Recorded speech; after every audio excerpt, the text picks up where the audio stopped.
Hi hello నమస్తే welcome to Telugu ప్రభ. నేను మీ journalist Shivajyothi. ఈ రోజు మనం తెలుగు ప్రభ న్యూస్ పేపర్ లోని ముఖ్యాంశాలు చూద్దాం. ఫస్ట్ మనం రాష్ట్రీయ వార్తలు చూసుకున్నట్టయితే 9 నెలల్లో 30,000 కోట్లు ఏరోస్పేస్ డిఫెన్స్ రంగాల్లో రెట్టింపు అయిన ఎగుమతులు. సాఫ్రాన్ కొత్త సెంటర్ తెలంగాణ వృద్ధికి మైలురాయి. 30,000 ఎకరాల్లో భారత్ ఫ్యూచర్ సిటీ నిర్మాణం.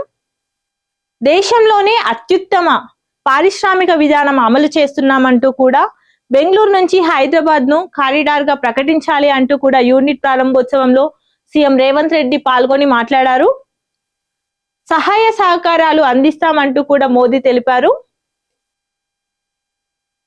ఎయిర్ క్రాఫ్ట్ల తయారీ ఖర్చు భారీగా తగ్గుతుంది అంటూ కూడా రామ్మోహన్ నాయుడు తెలిపారు. So Telangana rising global summit కు ప్రధాని మరియు కేంద్ర మంత్రులను కూడా ఆహ్వానిద్దామంటూ కూడా ఇక్కడ సమీక్ష నిర్వహించి అందులో సీఎం రేవంత్ రెడ్డి అధికారులకు సూచించారు.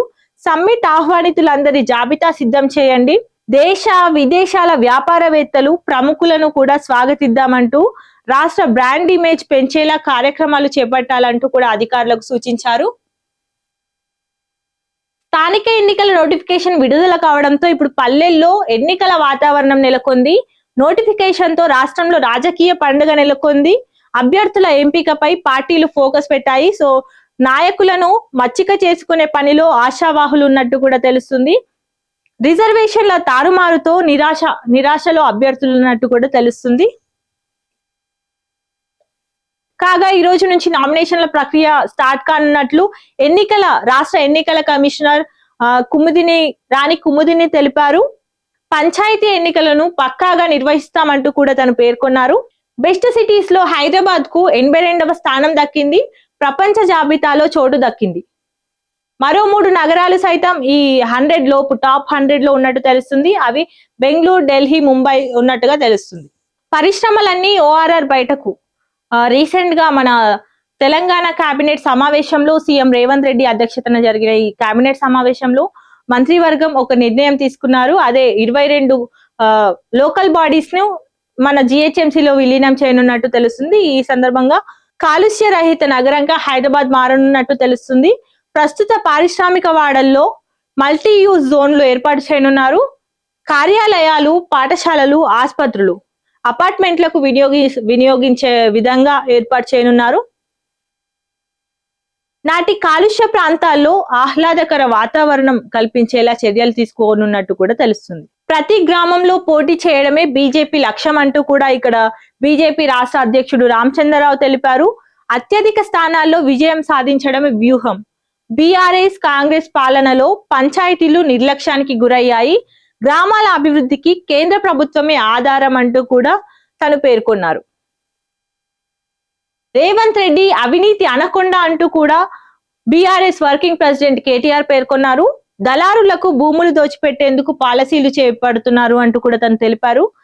తడిగుడ్డతో బీసీల గొంతు కోసారు అంటూ 42% రిజర్వేషన్లు ఇస్తామని ఇప్పుడు 17% పరిమితం చేశారంటూ తను ఆగ్రహం వ్యక్తం చేశారు.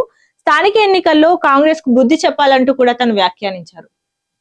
ఇప్పుడు మనం జాతీయ వార్తలు చూసుకున్నట్టయితే సంవిధాన్ సదన్ లో రాజ్యాంగ దినోత్సవం చాలా ఘనంగా నిర్వహించారు. రాష్ట్రపతి నేతృత్వంలో సెంట్రల్ హాల్లో ఈ కార్యక్రమం జరిగింది. ఉపరాష్ట్రపతి, ప్రధాని తదితరులు హాజరయ్యారు. ఒత్తిళ్లు ఎప్పుడూ లేవు అంటూ కూడా ఇక్కడ మాజీ సిజేఐ బిఆర్ గవాయ్ తెలిపారు. పారదర్శకత కోసమే కొలీజియం వ్యవస్థ ఉంది. సుప్రీంకోర్టు మాజీ సిజేఐ గవాయ్ పేర్కొన్నారు. బుల్డోజర్ జస్టిస్ పై తీవ్ర విమర్శ చేశారు.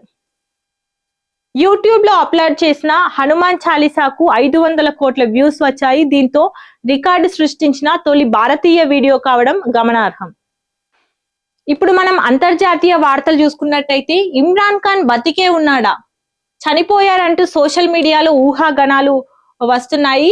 జైలు వద్ద నిరసన తెలిపిన ఆయన సోదరీమణులు తనకు గత కొంతకాలంగా జైల్లో ఉంటున్నారు. ఈ నేపథ్యంలో గత కొంతకాలంగా అధికారులు ఎవరు తనని చూడడానికి అనుమతించకపోవడంతో నెల రోజుల పాటుగా తను మరణించారో లేదో తన ఆరోగ్యం విషమంగా ఉంది అంటూ సోషల్ మీడియాలో ఆరోపణలు వస్తున్నాయి.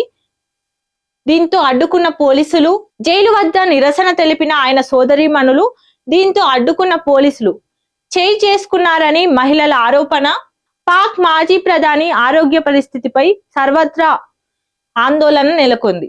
ఇప్పుడు మనం తెలుగు ప్రభ ప్రత్యేక కథనం చూసుకున్నట్టయితే వాతావరణమే ప్రాణాధారం అంటూ కూడా దాని పరిరక్షణకు తెలంగాణ ప్రభుత్వం ముందడుగు వేస్తుంది. రాష్ట్రంలో ఇప్పటికే అద్భుతమైన జీవ వైవిధ్యం ఉంది. రాష్ట్రంలో 2939 రకాల వృక్ష జాతులు ఉన్నట్టు కూడా తెలుస్తుంది. 365 రకాల పక్షులు, ఇంకా 103 రకాల క్షీరదాలు, 28 రకాల సరీసృపాలు ఉన్నట్టు తెలుస్తుంది. అటవీ విస్తీర్ణంలో జాతీయ సగటు కంటే కూడా ఎక్కువగా తెలంగాణలో ఉన్నట్టు తెలుస్తుంది. పట్టణ ప్రాంతాల్లో మొక్కల పెంపకానికి ప్రాధాన్యం ఇస్తున్నారు. వన మహోత్సవం పట్టణ ప్రాంతాల్లో మొక్కల పెంపకానికి ప్రాధాన్యం ఇస్తున్నారు. వన మహోత్సవం, నగర వన యోజనలతో పచ్చదనానికి పెంపు. సో ఇవ్వండి ఈరోజు తెలుగు ప్రభ న్యూస్ పేపర్ లోని ముఖ్యాంశాలు. మరిన్ని అప్డేట్స్ కోసం చూస్తూనే ఉండండి తెలుగు ప్రభ.